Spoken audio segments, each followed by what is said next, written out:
5 திருக்கோவில்களில் நாள் முழுவதும் பிரசாதம் வழங்கும் திட்டத்தை சென்னை திருவல்லிக்கேணி பார்த்தசாரதி கோவிலில் அமைச்சர் சேகர்பாபு தொடங்கி வைத்து பக்தர்களுக்கு பிரசாதங்களை வழங்கினார். ஏற்கனவே 15 திருக்கோவில்களில் நாள்தோறும் பிரசாதம் வழங்கும் திட்டம் செயல்படுத்தப்பட்டு வரும் நிலையில் திருவல்லிக்கேணி பார்த்தசாரதி கோவில், ராமேஸ்வரம் திருக்கோவில், திருப்பரங்குன்றம் முருகப்பெருமான் திருக்கோவில், திருவண்ணாமலை அருணாச்சலேஸ்வரர் திருக்கோவில், மதுரை கள்ளழகர் திருக்கோவில் என 5 திருக்கோவிலில் நாள்தோறும் பிரசாதம் வழங்கும் திட்டம் தொடங்கப்பட்டுள்ளது.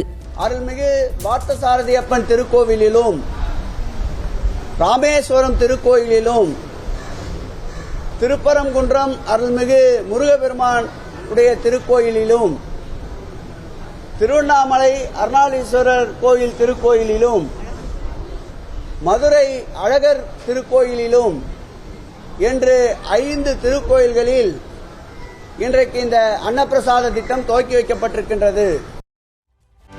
செய்திகளை உடனுக்குடனும் துல்லியமாகவும் தெரிந்து கொள்ள சப்ஸ்கிரைப் பண்ணுங்க.